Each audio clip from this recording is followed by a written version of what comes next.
Natoa shukrani zangu za dhati kwa Lamu Youth Assembly kwa kuweza kulitambua shirika la Faiz Amanuel Foundation ambalo lengo letu kubwa ni kutengeneza na kuhakikisha kwa wakazi wa Lamu wote watakuwa na maisha sawa, maisha bora, huduma bora kama wengineo wanavyopata, na kuhakikisha kila mtu tumemfanyia amekuwa katika na self sustainable projects ambazo wataweza kujikimu katika maisha yao, na kuhakikisha kila mtu anapata zile huduma za kawaida ambazo kwa mwanadamu yote anahitaji, ambao ni elimu, ambao ni afya, ambao ni maji, ambao ni makazi ya kuweza kujipatia riziki zao za halali na mengineo.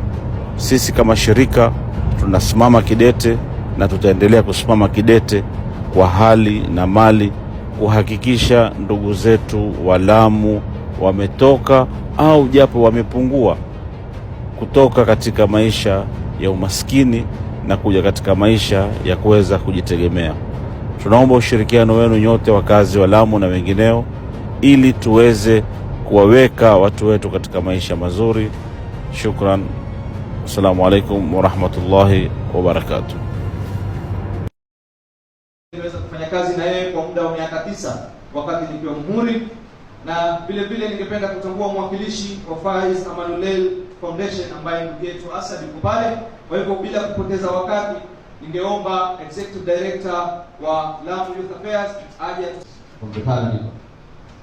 Karibisha ndugu yangu kwa Asad mwakilishi Faiz Amanuel, tusalimie kwa dakika moja. Karibu ndugu yangu Asad.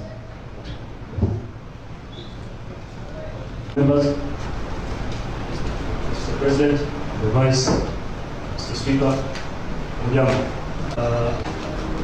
Kikao chenu leo ni mara ya kwanza nikuja kumwakilisha kaula wa Amanuel Foundation Faiz Amana.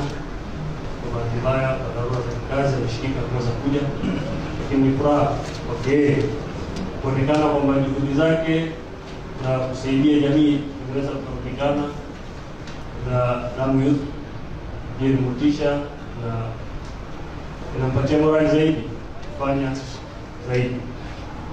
Salamu nyingi kwa kwake au wachache. Asante.